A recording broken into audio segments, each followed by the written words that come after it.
Poznate estrane zvijezde na našim prostorima mogu da se pohvale luksuznim sadržajem njihovih domova koji su slični luksuzu svjetskih zvijezda. Oni su uložili puno novčanih sredstava da bi sve izgledalo savršeno, a ovo su neke od najskupljih kuća estranih zvijezda. Seka Aleksić. Seka Aleksić posjeduje moderni dvorac u Staroj Pazovi gdje živi sa suprugom Veljkom Piljkićem i djecom. Ona je prije nekoliko godina kupila plac površine oko 100 ari i na njemu izgradila svoj porodični dom iz snova. Cijelo dvorište je okruženo zidom, a sve odiše luksuzom kako sa vanjske tako i sa unutrašnje strane vile. U dvorištu se nalazi dječje igralište, bašta, a posjeduju i manju kuću koja je njihova privatna teretana.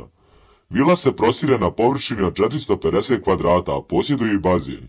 Procjene su da je Seka uložila preko 500.000 eura za svoj dom iz snova. Haris Džinović. Haris Džinović je nedavno prodao stan u Kanu od 100 kvadrata.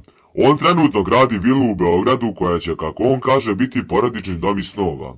On je počeo gradnju vile 2017. godine, a procjene su da će u nju biti uloženo preko 2 miliona evra.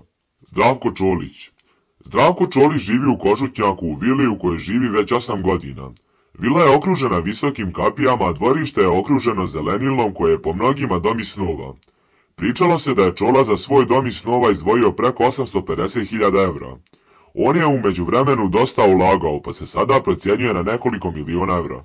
Lepa Brena. Lepa Brena posjeduje vilu na Bežanijskoj kosi u Beogradu. Vila odiše luksuzom, a unutrašnjost vile je isprepletana bež i zlatnim nijansama na kojima se primjećuje i pozlata. Dvorište je okruženo zidovima od cigle i drvećama, a na sredini dvorišta se nalazi bazen. Mnogi upoređuju Breninu vilu sa onima u kojima žive najveće hollywoodske zvijezde. Pored ove vile Brena još posjeduje vilu u Majamiju. Ceca Ražnatović. Ceca Ražnatović posjeduje luksuznu vilu na Dedinju. Vila se prostire na nekoliko spratova, sadrži unutrašnji bazen, spa centar i fitness centar. U hodnicima vile se nalaze mermeni stubovi i mermeno stepenište. Ceca je nedavno postavila kapiju sa slovom R koja također košta nekoliko desetina hiljada evra. Vila se procjenjuje na preko 10 miliona evra.